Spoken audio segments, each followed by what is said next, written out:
right? So I see Machine Gun Kelly talks about Eminem's daughter, whatever, right? So what the fuck? Click on it. Like, yo, why is he... Then he starts doing a press run, basically, about Haley. I'm like, what the fuck?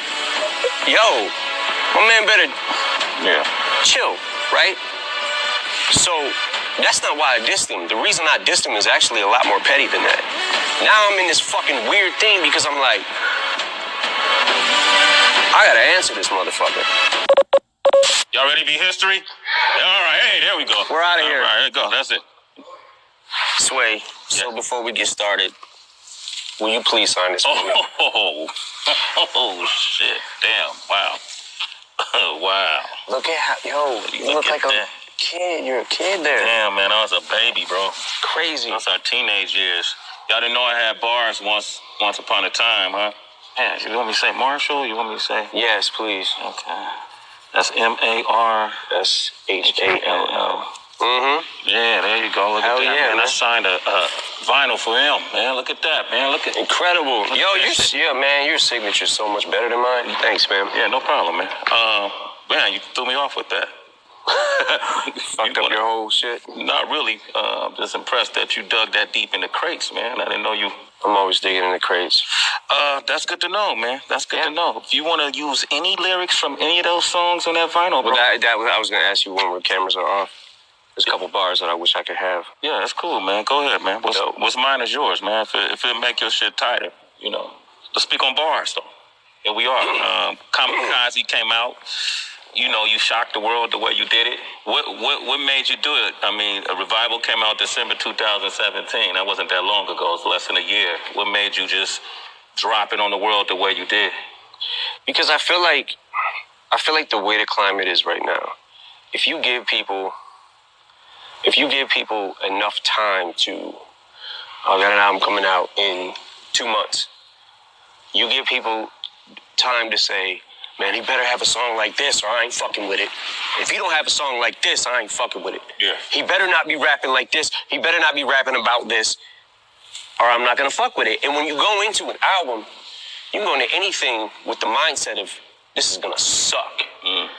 And then even if you kind of don't feel that way, you're already kind of formed your opinion in front of all your friends and, you know what I'm saying? Like, so I feel like giving them no warning was the best thing to do just because it doesn't give people enough time to, you know, when the Revival track list came down the pipe. Yeah, I remember that. It was like, overwhelmingly, this shit is going to be trash. Yeah. And that was nobody really wanted to be wrong about it. Yeah. They had already formed, I'm not saying everybody, but a lot of people had already, formed their opinions. So. Yeah, that was interesting. Like, Revival really ran through the ringer, so to speak, before it even got off the ground. But, you know, this is that day and age. You know, it's different now, right? Yeah.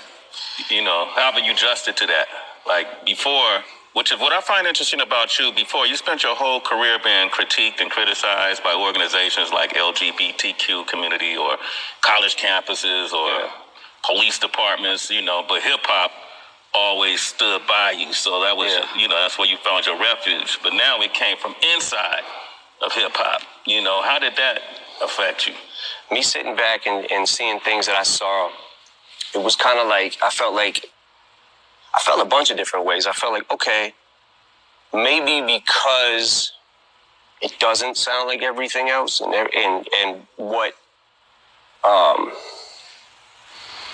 what most people are doing, maybe that was what tainted their ear. Because I remember a time in hip hop where you had to be so different from the next person or you were trash. There's a shift somewhere that happened that if it doesn't sound like everything else, then it's trash automatically. Yeah. And I just sat back like, okay, all right, I can take that. It's not like I can't take constructive criticism, but I feel like it kind of went beyond constructive criticism. So I had to go back to it and look, I have made albums that, definitely probably would not be the top of my list.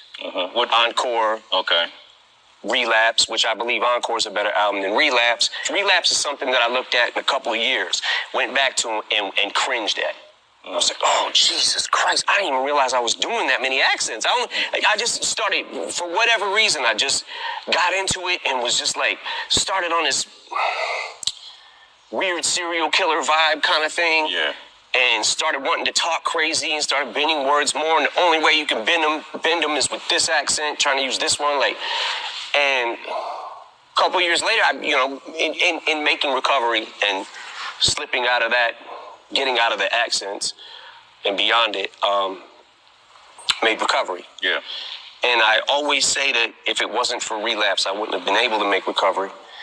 And if it wasn't for Revival, I wouldn't have been able to make this album. So I'm good with it. It just, some people more than others went a little far with it. A little far with it. I want to get into that too. And I almost, when I listen to Kamikaze and I hear some people say, man, that's the vintage M we wanted. We wanted Shady back, right? And when I listen to it, man, I have to admit, man, I hear something in you on this album that kind of made me rejoice in a way I've done in the past. I like the fact that you're not running from the criticism. I like the fact that in this digital age, you're not, cowering and then reforming to what people think you should sound like or how people think you should act, and you're calling it out. And I actually like some of these review shows that you see on YouTube, and they take people's music and they have fun with it. I look at these kids, and I see us when we were young. I see myself when I was younger before YouTube, and we'll go through a G-Rap album and, oh, this was dope. That was dope. A Far Side album. This was dope. Yeah. They just kind of doing that, right? And you address them. So you're that in tuned. Like in the beginning of The Ringer, when you talk about if you critique me, you can make millions. If I critique you, there's nothing I really... Yeah, it gets into the territory where it's like you got, okay, so since the internet has become what the internet's become, and since YouTube and all that, you've got so many, how can I say this? It's almost like not enough Indians, too many chiefs.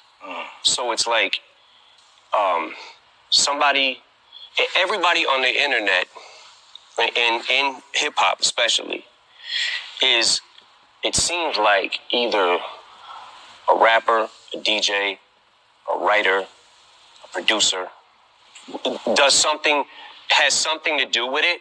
And I love the fact that so many people now have been able to get on easier than it was for me or you back in the day, because we didn't have this platform. So I appreciate the platform. It's just that now you've got people that not only are doing the same thing and they can do it better, but you've got people who don't do anything and are just critiquing it. So I sat back and I'm like, okay, that's fine.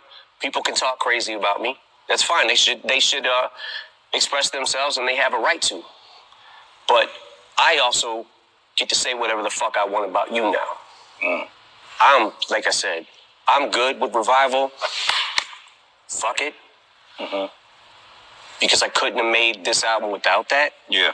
And there is something, I'm not going to lie, there is something inside me that is a little more happy when I'm angry. It's like, as bad as it feels to be there, there's also something about it, there's a rush of it that I like, because it inspires me to say something back. So you get in that weird area too, where it's like, oh, he says he doesn't care about what anybody thinks about him, but now he cares about what everybody thinks about him. No, he's just saying he don't care. He'll say anything he wants about you if you say it about him, because he doesn't care. Like, there's so many different levels to not caring about shit. You know what I'm saying? But it was interesting. It was definitely interesting, because I'm like, how fucking off is my ear? Yeah. Jesus Christ.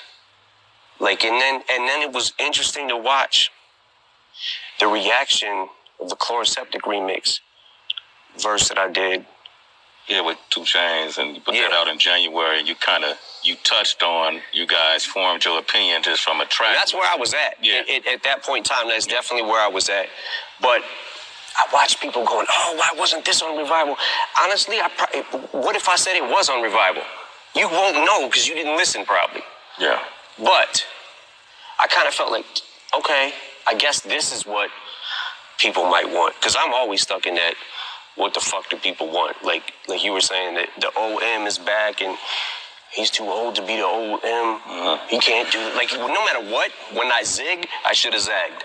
No matter what, you got half and half every fucking single time. You kind of say that. You allude to it in one of the songs where you said that you set the bar so high that, you know, at this point, you know, everything's considered a failure. Like you're almost competing with yourself. Yeah. And you touch on it a lot in every song. Well, not every song, but majority of songs you touch on it, I appreciate.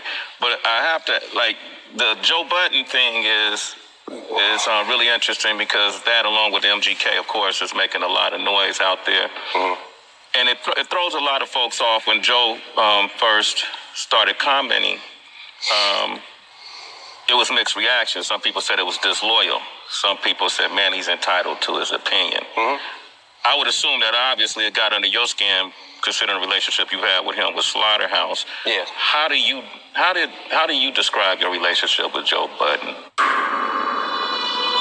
You went in on MGK. You guys had a discrepancy.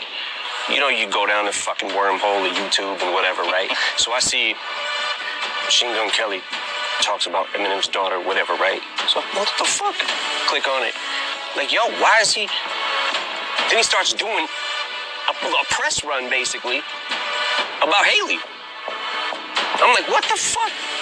Yo, my man better chill, right? So that's not why I dissed him. The reason I dissed him is actually a lot more petty than that. Now I'm in this fucking weird thing because I'm like, I gotta answer this motherfucker.